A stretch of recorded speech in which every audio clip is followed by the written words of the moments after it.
ही अनंत मुळाची वेल आहे, ही ओरिजिनल अनंत मूळ, Hemidesmus indicus, Marathi तिला उपळसरी असं म्हटलं जातं. आणि त्वचा विकारांमधलं हे खूप मोठं बाप औषध आहे. स्किन डिसीजमध्ये खरूज, नायटा, गजकर्ण, अंगाला खाज येणं, सर्व प्रकारचे स्किन डिसीज याच्यामध्ये अनंतमुळाचा काढ्याचा खूप चांगला उपयोग होतो. साधारणपणे 30 ग्रॅम अनंतमुळं 1 लिटर पाण्यामध्ये उकळवायची, अष्टमांश काढा करायचा आहे आणि त्याच्यामध्ये खडीसाखर घालून तो काढा पिला, इकडे पण आहे, तर तो सर्व प्रकारचे त्वचाविकार त्याने दूर होतात. त्या जोडीला लहान मुलांचा कफरोग आणि अतिसार याच्यामध्ये अनंतमूळ दूध आणि खडीसाखरेबरोबर दिलं की चांगला गुण येतो.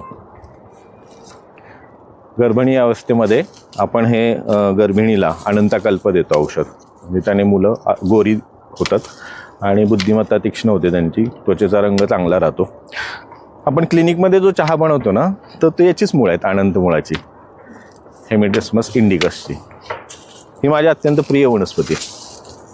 गोपा गोपिका असं पण हिला म्हटलं जातं संस्कृतमध्ये.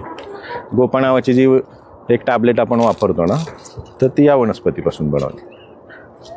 अनंतमूळ, हिरडा आणि गोखरू प्रत्येकी 10-10 ग्रॅम पावडर घेऊन त्याचा काढा करून तो पिला की लघवीची जळजळ, अडखळत लघवी होणं याच्यामध्ये खूप चांगला गुण येतो.